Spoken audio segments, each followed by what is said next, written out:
Welcome to the session on manual disk partitioning for Ubuntu server from Simple Answers Always.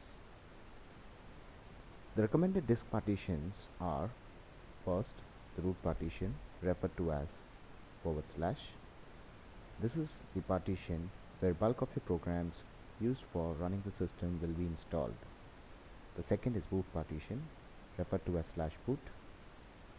This is the partition where programs critical for booting the system will be installed, like the grub. Home partition, referred to as /home, is the partition where your home directory will be located. The swap partition is the one which is the unformatted disk space used as virtual memory. Swap partition should always be at least as big as your RAM size. Let's take a sample scenario where the hard disk is 32 GB and the RAM is 1 GB. When you start the partitioning program, the following options are displayed. Let's skip the guided options and go for the manual option. When you choose the manual option, this partitioning disk program displays the hard disk as SCSI1 or the kind of disk you have with the disk space. In our case, it is 32 GB 80A VBox hard disk. I select this hard disk and press enter.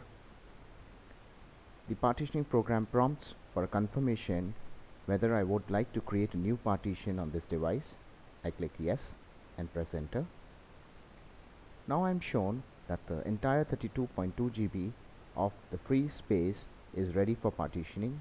I choose that free space and again press enter. I choose the option for creating a new partition. I specify the size, that is 200 GB or 20000 MBs, and press continue. I choose the type of partition as primary, the location for the partition as beginning, and here I come for the settings of the first partition which I intend to configure. I use this partition as an ext4 file system. The mount point is root, referred to as /. The mount options are default and the bootable flag is off. Once I verify these settings, I select the last option, done settings of this partition, and press enter. And then I see a summary of the current partitioning configuration I have. The first one has been configured as 20 GBs of type ext4 and the remaining 12.2 GB is still the free space. I select the free space and again press enter to create a new partition.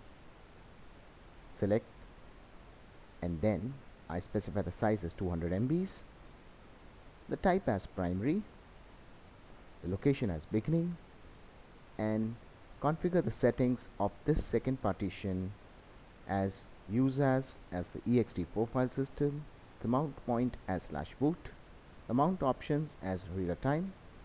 The bootable flag is on because this is the partition which we will use as the boot partition.